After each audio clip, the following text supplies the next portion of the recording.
When discussing the future, people tend to say that we need to preserve it for our children and grandchildren, that we need to start working towards more sustainable ways of living in order to stabilize the earth for generations to come. Well, I believe that it's high time that we start involving them in the conversation now and the decision-making processes, rather than considering them silent bystanders until they finally have to deal with the mess left behind by previous generations.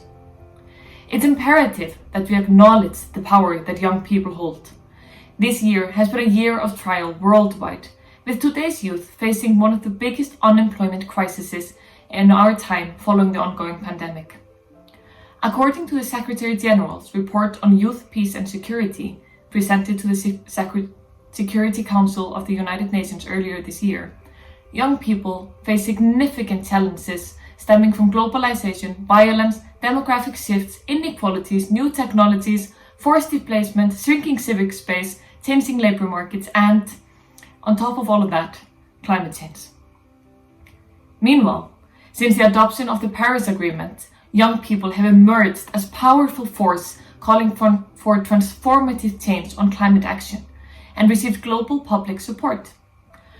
One clear example are the school strikes for climate, initiated by Greta Thunberg, who inspired thousands of students worldwide to walk out of class every Friday to protest climate disaster and brought attention to the global climate strikes, in which over 4 million people have now participated.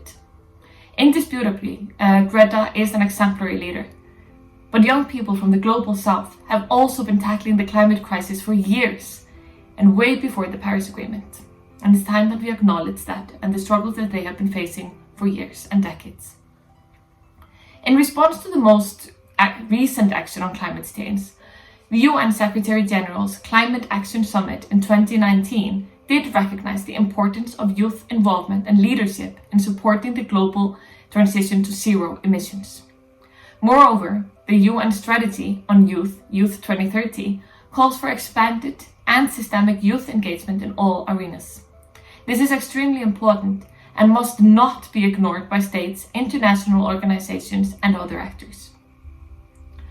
Meanwhile, inaction on climate change itself and its core causes is leading to heightened peace and security risks globally. There are few activities on Earth as environmentally catastrophic as waging war. If we start by taking a look at the Second World War and look at that as our first example, it's hard to imagine what the world would look like today if it hadn't happened. Not just because of the way that it changed the world order, but also because of the drastic environmental impacts of the war itself and affiliated activities, which allowed them to be seen in the Cold War and still today. The impacts of conflict, chemical contaminations, and aerial warfare all contribute to a reduction in the population of global flora and fauna, as well as reduction in the diversity of species. The Vietnam War had significant environmental implications due to chemical agents which were used to destroy military significant vegetation. Enemies found an advantage in remaining invisible by blending into a civilian population or taking cover in the dense vegetation and opposing armies which targeted neutral ecosystems. The US military used more than 20 million gallons of herbicides to defoliate forests, clear growth along the borders of military sites, and eliminate enemy crops. The chemical agents gave the US an advantage in wartime efforts. However, the vegetation was unable to regenerate and it left behind bare mud flats which still existed years after spraying. A scorched earth policy is a military strategy that aims to destroy anything that might be useful to the enemy. Any assets that could be used by the enemy may be targeted, which usually include obvious weapons, transport vehicles, communication sites, and industrial resources. However, anything useful to advancing the enemy may be targeted, including food stores and agricultural areas and water sources. During the 1991 Gulf War, the Kuwaiti oil fires were a result of the scorched earth policy of Iraqi forces retreating from Kuwait. The Gulf War oil spill, regarded as the worst oil spill in history, was caused when Iraqi forces opened valves at the Sea Island oil terminal and dumped oil from several tankers into the Persian Gulf. Oil was also even dumped in the middle of the desert. And if we go even way further back to 1938, during the early stages of the Second Sino-Japanese War, the nationalist government in central China produced the Yellow River Flood in an attempt to halt the rapid advance of Japanese forces. It has been called the largest act of environmental warfare in history. The floods covered and destroyed thousands of square kilometers of farmland and shifted the course of the Yellow River hundreds of kilometers to the south. Thousands of villages were flooded and several million villagers were forced from their homes and made refugees. Yet it wasn't until 1983 that the first dimensional global climate modeling was conducted. It found that large climate changes over the land were not moderated by oceans. This new research confronted the world with the prospects of potential indirect effects of nuclear war much larger than the direct effects. While the direct effects might kill hundreds or even hundreds of millions in combat zones, the indirect effects will lead to the collapse of world agriculture as a whole and starvation and billions of people, even in regions that were not directly involved in the war. But aside from the threat of nuclear war and impact of direct interventions in conflict, what is less talked about is the fact that modern militarization globally is a ginormous contributor to greenhouse gas emissions and to speeding up climate change. Today, the military of the United States is a bigger polluter than as many as 140 countries in the world today. If the US military were a country, its fuel usage alone would make it the 47th largest emitter of greenhouse gases in the world, sitting right between Peru and Portugal. And that is if we only take into account the emissions from fuel usage, ignoring electricity and other sources. Military and climate change or conflict are an oxymoron, as one fuels the other. While the US military sees climate change as a threat multiplier, it continues to increase its greenhouse gas emissions with an annual increase of fuel consumptions of 2.6% for the last 40 years in a row. And even as the US has begun to scale back the size of its military presence in Afghanistan, Iraq, and Syria, the US is engaged in massive buildup of its military capacities.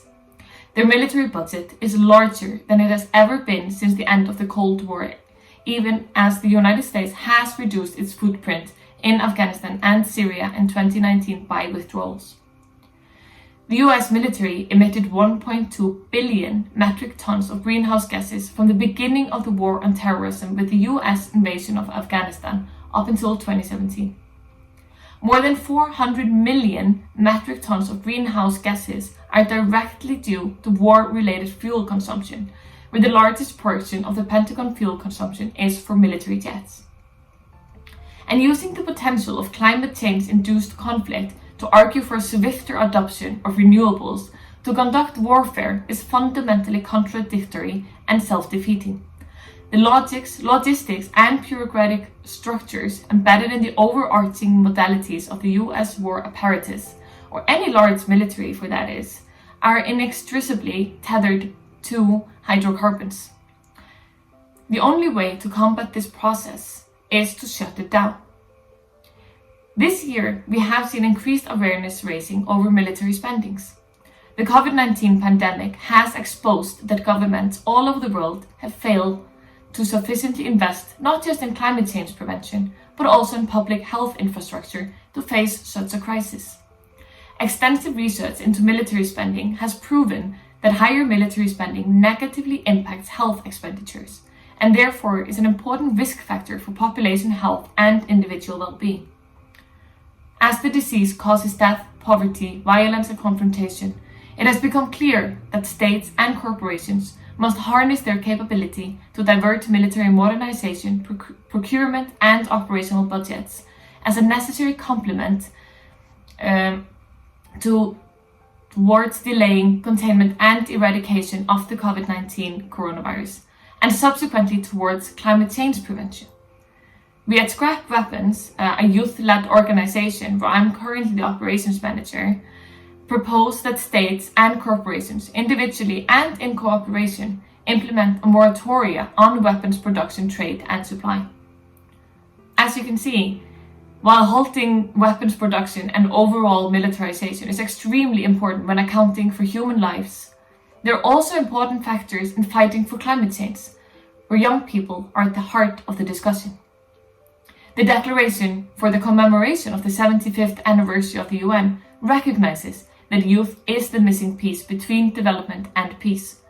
With the reality of young people globally being affected by climate risks, a new outlook is needed to actively involve youth in peace, security, and climate governance work and decisions.